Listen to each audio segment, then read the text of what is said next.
अब हम इफ और एल्स कैसे यूज किया जाता है सी में, हम इसका एक छोटा सा डेमो देंगे, एक सैंपल प्रोग्राम जिसमें हम ये फाइंड आउट करने की कोशिश करेंगे कि क्या एक नंबर ऑड है या इवन है।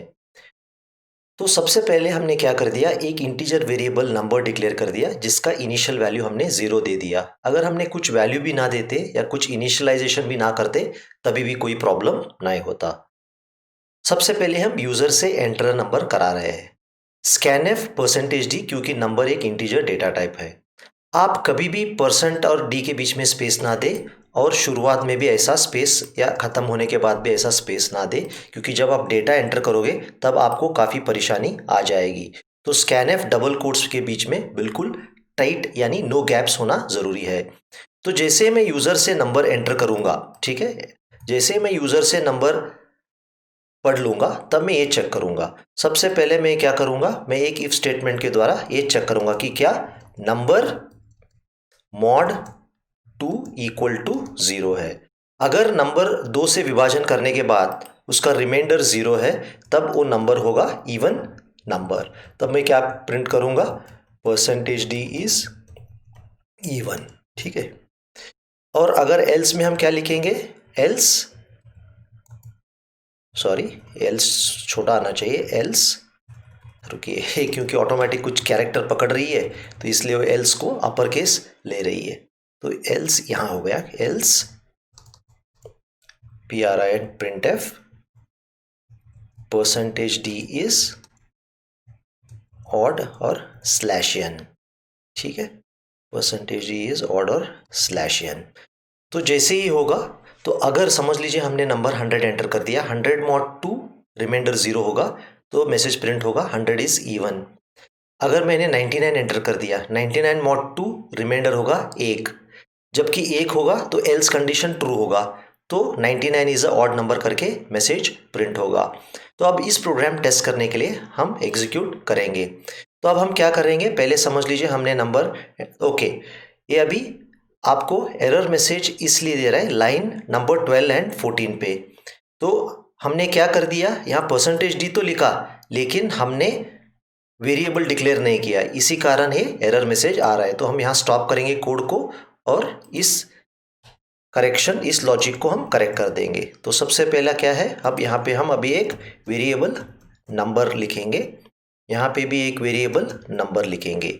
तो अब एक मैसेज है, जब भी आप प्रोग्राम लिखो एरर्स आना लगभग गारंटी है, क्योंकि टाइपिंग में गलतियां हो सकती है जैसे हमने कराया यहाँ पे। लेकिन एरर से आप घबराइए नहीं, प्रैक्टिस के बाद वो चला जाता है। चाहे जितने भी एक्सपर्ट प्रोग्रामर हो, एरर्स आना 100% गारंटीड है, ठीक है। तो आपको एरर्स करेक्ट करने में हिम्मत जुटानी पड़ेगी और बहुत ज़्यादा प्रैक्टिस करना पड़ेगा।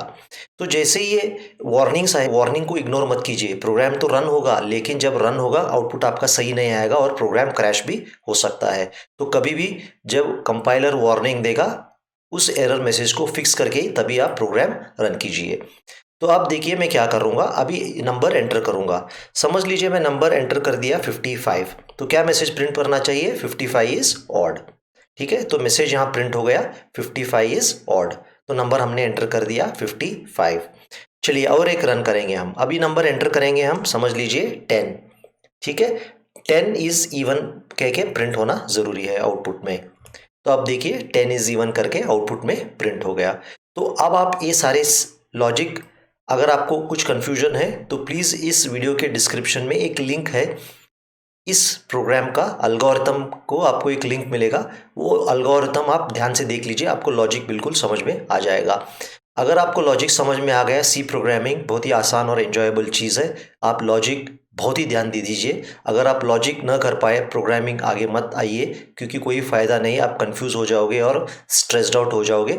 लॉजिक अगर आप 1-2 दिन भी एफर्ट करोगे तो बड़ी आसानी से आप लॉजिक सीख पाओगे।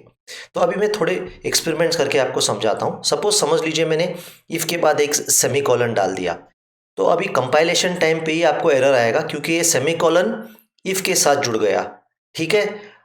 अब ये प्रिंटफ किसी के साथ जुड़ा नहीं है, तो जब अभी क्या हो गया है, else is without a if कह के अभी मैसेज आ जाएगा। तो अगर आप इफ के बाद एक मैसेज डाल दिया, देखिए यहाँ पे मैसेज आ गया कि error else without a previous if. ये मैसेज इसी कारण आ गया क्योंकि हमने यहाँ सेमीकोलन डाल दिया इफ़ के बाद। तो ऐसे छोटी गलतियां होती रहती है, आप प्लीज़ करेक्ट करते रहिए। और एक अच्छा प्रैक्टिस है, अगर आप स्टेटमेंट्स को ब्लॉक में डालना चाहते हैं तो ऐसे फ्लावर ब्रैकेट में डाल दीजिए, तो आपको क्लियरली पता चलेगा कि ये पहला प्रिंटफ जो है इफ़ के साथ जुड़ा है, सेकेंड प्रिंटफ जो है एल्स के साथ जुड़ा है।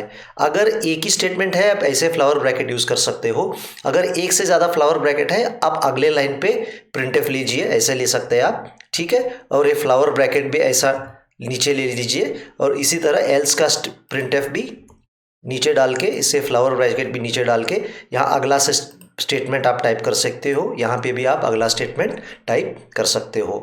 तो इस तरह आप प्रोग्राम को नीट एंड अंडरस्टैंडेबल बनाइए। केवल प्रोग्रामिंग में सही कोड लिखना he is not the solution, क्योंकि प्रोग्राम जब आप इंडस्ट्री में जाओगे 90% ऑफ द टाइम आप मेंटेनेंस में आप टाइम बर्बाद करोगे।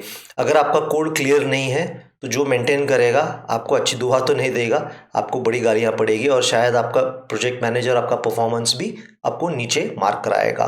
तो प्लीज़ ये अच्छा कोडिंग प्रैक्टिसेस सीखिए, क्योंकि इंट्रोडक्टरी कोर्स है। इंट्रोडक्टरी कोर्स में एम्फेसिस होता है गुड फंडामेंटल्स और गुड कोडिंग स्टाइल सीखना बहुत ही इंपॉर्टेंट है, क्योंकि ये हैबिट आपको अगला लैंग्वेज पे भी कंटिन्यू हो जाएगा।